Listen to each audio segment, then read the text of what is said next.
ese pulso en la oscuridad, esa presencia que resonó con nuestra propia caída, era el eco de un desafío mucho más antiguo que el nuestro, una creación paralela, una voluntad forjada en la misma tierra, pero que se negó a arrodillarse, una que eligió la noche estrellada del exilio antes que la falsa aurora del sometimiento, silenciada en sus textos, calumniada en las sombras, la primera mujer que alzó la voz. Su nombre, Lilith.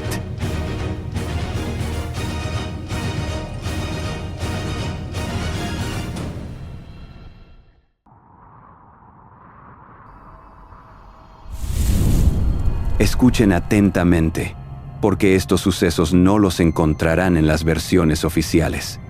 ¿Recuerdan el Proyecto Humanidad? ¿Mi objeción filosófica a esa creación de barro y espíritu? Pues bien, la primera versión de ese proyecto, la que no suelen contarles, era fascinante por su propia contradicción interna. Olviden por un momento lo que creen saber. Olviden por un momento la historia más conocida, la de Eva.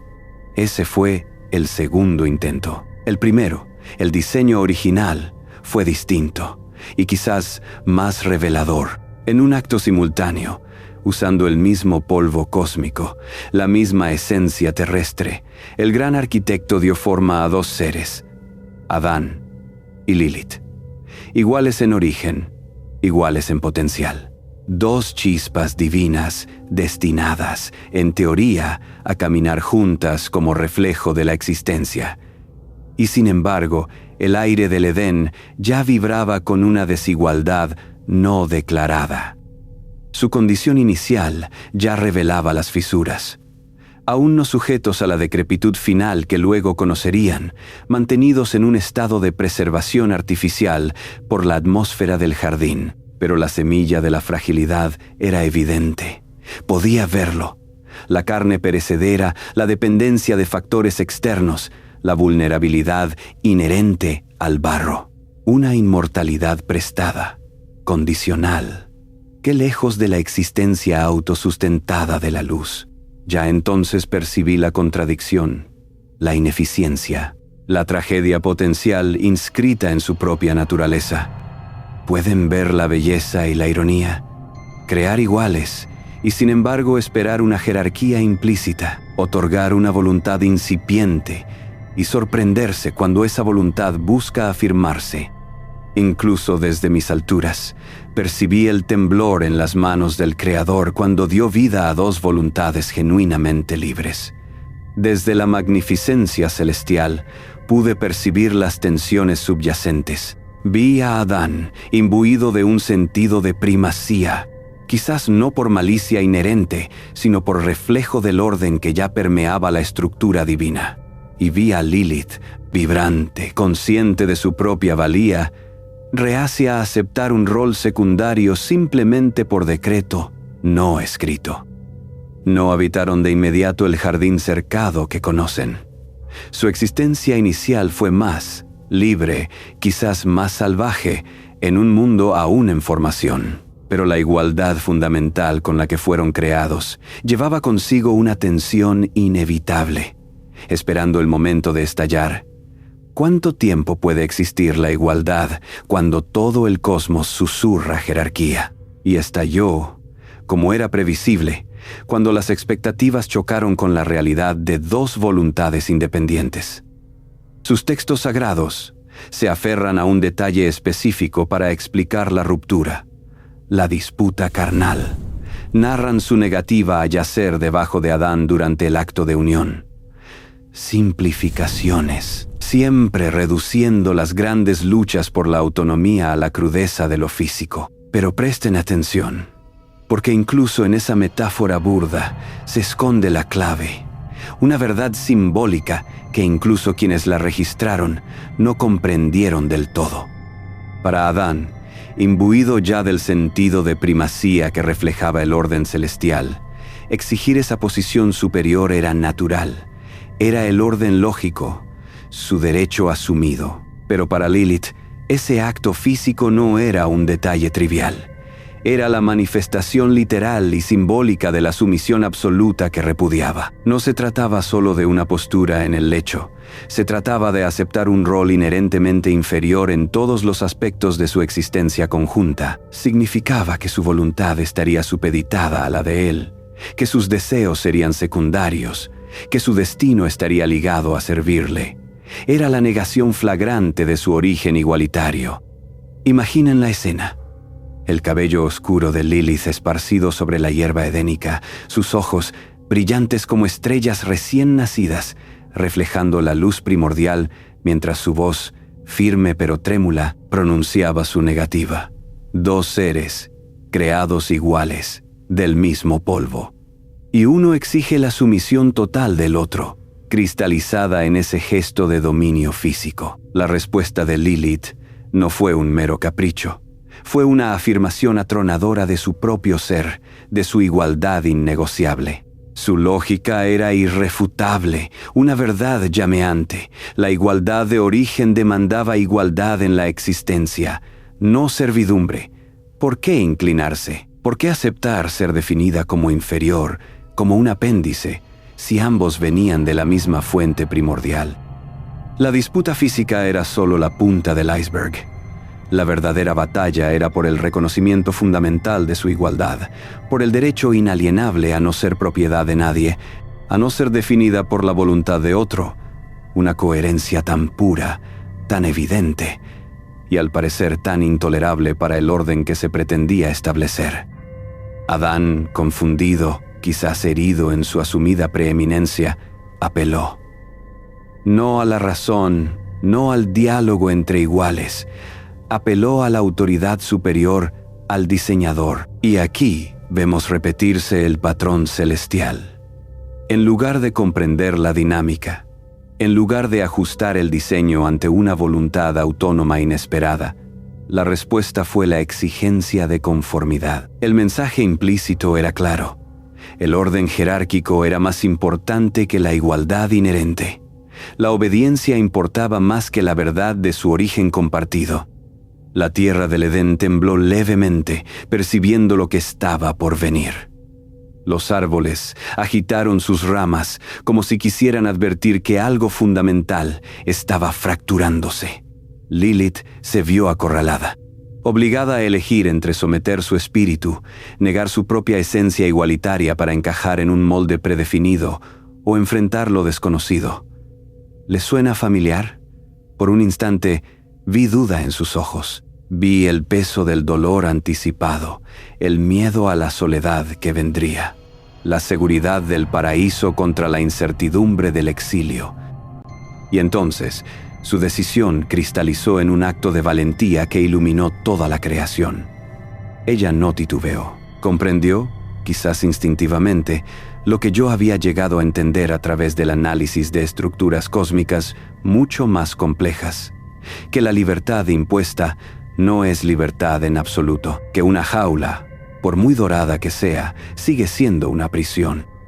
Y entonces hizo lo impensable para ese sistema. Rechazó ambos caminos, ni la sumisión ni la espera de un juicio divino que sabía injusto. Pronunció el nombre inefable, el tetragramatón sagrado, la designación más secreta y sagrada del Creador. Mientras sus labios articulaban cada sílaba prohibida, el aire alrededor de ella pareció densificarse, cargarse de una electricidad antigua. Su cabello flotó como si estuviera sumergida en agua luminosa. ¿De dónde obtuvo ese conocimiento?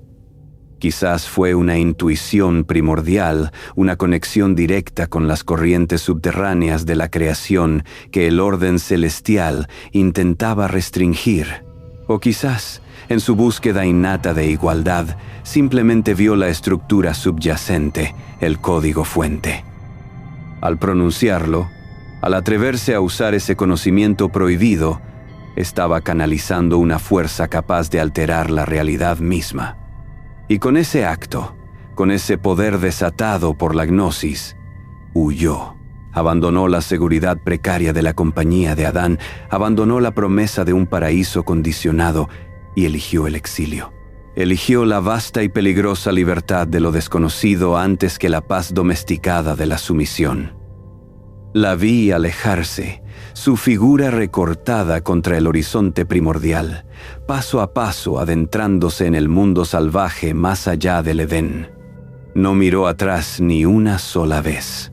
Se marchó hacia el Mar Rojo, un lugar asociado con lo caótico, lo indómito, lo que escapa al control divino directo. Las aguas se apartaron ante ella, no como una muestra de sumisión, sino como un reconocimiento entre iguales, como si el propio elemento entendiera su rebeldía y la honrara con un pasaje. Allí, en esa soledad primordial, comenzó a forjar su propia existencia, libre, autónoma. Pero, por supuesto, el sistema no podía permitir tal desafío sin respuesta. No podía dejar que el ejemplo de una libertad elegida quedara impune. El cielo envió a sus ángeles. Senoi, San Senoi, Semangelov, no para dialogar, no para entender, sino para ordenarle volver, para amenazarla. Le exigieron regresar al rol que había rechazado, y si no obedecía, el castigo sería brutal y no recaería solo sobre ella. Le advirtieron que sus propios hijos pagarían el precio. 100 de sus hijos morirían. Cada día. Vi a Lilith estremecerse ante la amenaza, sus ojos llenarse de lágrimas que se negó a derramar. Su dolor era real, palpable, desgarrador, pero su resolución permaneció intacta. Porque deben saber que Lilith, en su exilio autoimpuesto, no permaneció inerte ni sola. Encontró afinidad en aquellos seres que el cielo se apresuraría a etiquetar como demonios. Ángeles caídos que ahora existían fuera de la luz ordenada del cielo. Especialmente Samael, un ángel poderoso cuya propia visión ya desafiaba la rigidez divina. Él, quizás más que ningún otro, reconoció en Lilith esa misma llama de valentía en su negativa a someterse. Se convirtió en su aliado, y quizás más. Lilith se mantuvo firme, se negó a volver a la sumisión, pero el precio de su desafío fue terrible. Atrapada entre la espada de la obediencia forzada y la pared del castigo divino, hizo un juramento amargo, una concesión dolorosa para proteger lo suyo. Sus manos, esas manos que habían sido creadas para cultivar el Edén, ahora temblaban mientras trazaba símbolos antiguos en la arena, símbolos de protección y de venganza. Fue un pacto oscuro nacido de la desesperación, no de la maldad inherente, y lo que juró en esa agonía fue precisamente lo que usarían en su contra. Así como sus hijos perecerían, ella proyectaría ese dolor sobre los hijos e hijas de Adán. Juró atacar a los niños, e incluso a sus madres, durante el momento vulnerable del nacimiento. Y su desafío iría más allá. Aseguró que también asaltaría a los hombres en sus sueños, buscando gestar carnalmente más hijos para reemplazar a aquellos que le arrebataran. Así comenzó su demonización sistemática. Ya que no podían controlarla, decidieron convertirla en un objeto de terror. La mujer que eligió la igualdad fue transformada en la narrativa oficial en un demonio nocturno, una súcubo lasciva que robaba el aliento de los hombres dormidos, una asesina de niños recién nacidos. Calumnias. Las mismas tácticas que usarían conmigo. Si no encajas en su molde de virtud sumisa, te etiquetan como la encarnación del mal. Destruyen tu reputación para invalidar tu elección, para asustar a otros y que no sigan tu ejemplo. Borraron su historia de sus textos principales. La relegaron a los márgenes oscuros de la superstición temerosa. Pero yo la veo de otra manera. Su existencia, su elección, resonó profundamente conmigo en aquel vacío post-celestial.